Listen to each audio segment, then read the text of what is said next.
ሰግጥ የሚለው ቃል እንዳትጠቀሙ ብያቸዋለሁ። እንዳትጠቀሙ ጋይስ። ይህ ሰግጥ የሚለው ቃል እውነቴን ነው የምላችሁ በጣም ብዙ ጠላቶች ይዞብኝ መጣ። አይገርማችሁ? ከምታስቡት በላይ ማለት ነው። እንግዲህ ከ2 ቀን ነው ከ3 ቀን በፊት ሰግጥ የሚለው ቃል እንዳንጠቀም ብዬ ፖስት አደረግኩኝ። ይህ ፖስት ደግሞ ከምን የመጣ ነው መሰላችሁ? ካለ መሰገጥ የመጣ ነው። ነው ስላልሰገጥኩኝ ነው ሰግጥ የሚለው ቃል አቁሙ ያልኳችሁ።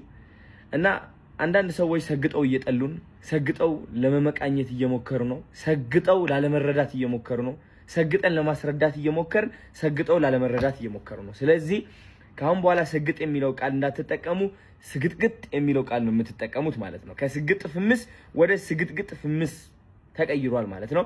ስግጥግጥ እሰጋግጣለሁ። ፍርሃት አያሸንፈኝም። እኔ በምንም ተአምር ፍርሃት አያሸንፈኝም። ስህተት እስካልሰራው ድረስ ፍርሃት አያሸንፈኝም።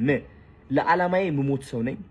ለዓላማዬ እውነት የምቆም ሰው ነኝ። እኔ መሰገጥ ማለት ይህ ነው።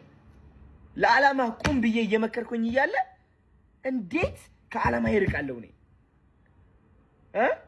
አንድ ሰው አልወደደውም፣ ያ ደስ አላለውም፣ ያ ይታገድልን ምናምን ስላለ ብቻ በፍርሃት ምክንያት ለዓላማዬ አልቆምኩም።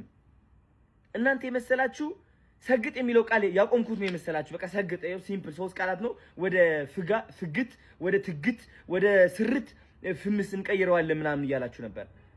ቃላቱ አይደለም። this is my integrity የአዶናይ ኢንቴግሪቲ ነው ይሄ። ስግጥ ማለት ትርጉም አለው። ትርጉሙ ደግሞ እኔ ሰጥቼዋለሁ። በጠላቶች ስም ደግሞ ይህ ትርጉም ሊቀየር አይችልም። 90% ሰዎች የምንስማማበት ትርጉም ነው ስግጥ ማለት። ገባችሁ? ሰግጥ እላለሁ። አሁን ደግሞ መሰገጥ ብቻ ሳይሆን መሰጋገጥ አለብን ጋይስ። ሰጋግጠን ነው መስራት ያለብን። ሰጋግጠን ነው በራሳችን መተማመን ያለብን። ሰጋግጠን ነው ደፍረን መውጣት ያለብን። ይህ ነው ስግጥግጥ። እሰጋግጣለሁ። ስግጥግጥ ፍምስ የታባ